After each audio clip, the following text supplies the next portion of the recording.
Welcome back. Let's start with the first one, adding a last year method to our date object. This one, we can just simply do date.prototype. So these are the properties that this date object will have access to. And we'll say, well, we want to add last year to it. It doesn't exist yet, but I'm going to define it right here. And this is going to be a function that, well, what should it do? It should return the year, right? Now, this is where it might have been a little tricky. How can we refer to this part of the data? That is, we want to add last year as a method here to whatever calls us. Remember that keyword that I talked about that asks, who called me? That refers to the object that called the method. If you guessed this, you're correct.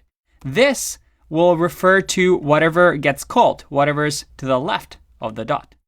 So that if I do this and use get full year, which is an actual method that we get on the date, and simply do -1 to get last year, this should work. Let's hit run and see what happens. Oh, and let's comment this second part out and hit run. And look at that, 1899. We got that right. If we just do today's date and run, there you go. Now you know what year this course was recorded in. And if I go back and let's just for fun do 17, or let's do 1988. All right, last year was 1987. Not bad. Now, if I change this to an arrow function, if I do arrow function here, and I run this, I get an error. And why is that? This may have got a few of you. Remember, with the arrow function, we have this lexically scoped. That is, if I console.log this and I run, well, REPL won't let me do it. So let's do it in our console. This is referring to the actual function that called us, right? Because we're lexically scoped. Let's refresh that. So this is one of those rare cases that we want this to be determined at call time when we actually run this function. Remember the dynamic scope nature of the this keyword? In this case, we want to keep that. I told you this was a little tricky. What about the next one?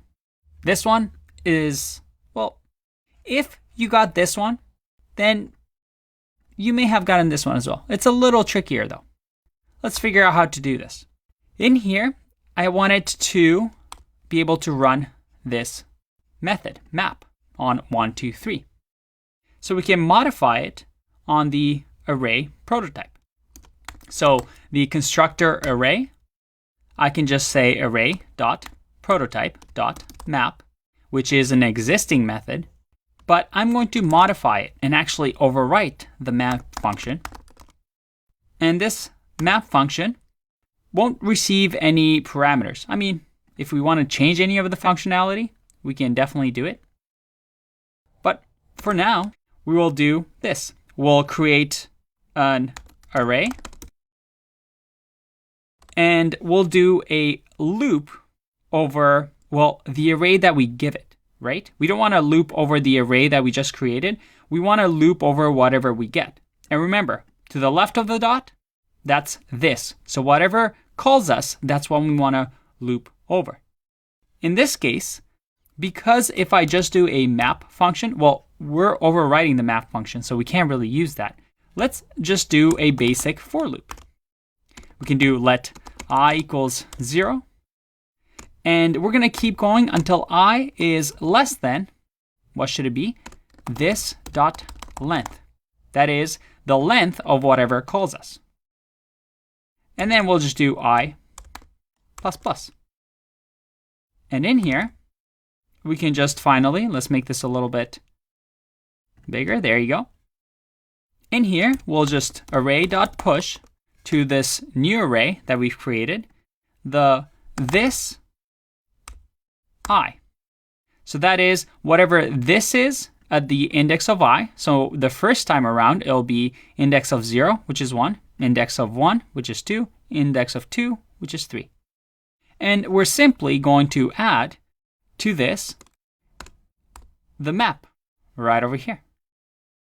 So we're just concatenating the string. Because of type coercion in JavaScript, this is going to be turned, well, into a string for us. And because this is an expression, we're going to wrap this in curly brackets. Oop, that's not how we wrap it in curly brackets. Like that. So it evaluates this before we console log it. So that if I run this now, well, I get undefined because we don't return anything from here. So let's return the array that we've created. If I run this, hey, look at that. It's working. And it's important to remember that map, if you go look at how map is implemented, it returns a new array like this. We don't modify the existing array. We create a new one, just like we did here. And there we have it. We have 1, 2, 3 literally mapped. Very, very cool. Now, what's an issue with doing things like this? As you can imagine, that's pretty dangerous, right?